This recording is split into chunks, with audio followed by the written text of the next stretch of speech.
मंडळी, घरी कोणी कोबीची भाजी खात नाही ना, मग त्यांच्यासाठी बनवा हे झटपट व पौष्टिक कोबीचे पराठे अगदी कमी साहित्यामध्ये। इथे मीडियम साईजचा कोबी किसून घेतलेला आहे।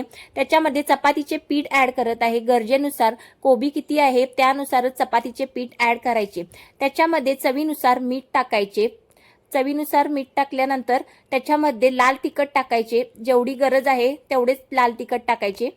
हळद टाकायची आणि त्यानंतर धनेपूड आणि जिरेपूड अगदी हलकी थोडीशी टाकायची आणि हे सगळे मिश्रण एकत्र करून घ्यायचे।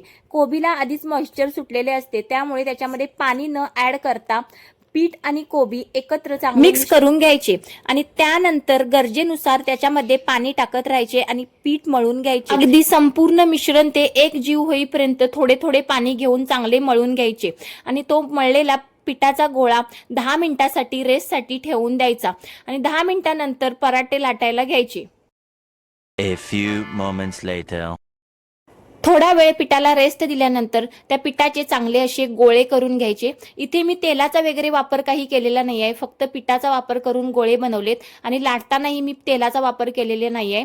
तर पिठावरच मी सगळे हे पराठे बनवलेले आहेत आणि असे छान लाटून घ्यायचे। तव्यावरती थोडे तेल स्प्रेड करायचे, कारण पहिल्यांदा टाकल्यानंतर पराठा वगैरे चिकटतो, त्यामुळे असे तेल टाकायचे। तर मस्त असे पराठे बनतात आणि असे खरपूस चांगले भाजून घ्यायचे तेलावरती। दोन्ही साईडने थोडे थोडे तेल लावायचे आणि चांगले असे खरपूस भाजून घ्यायचे।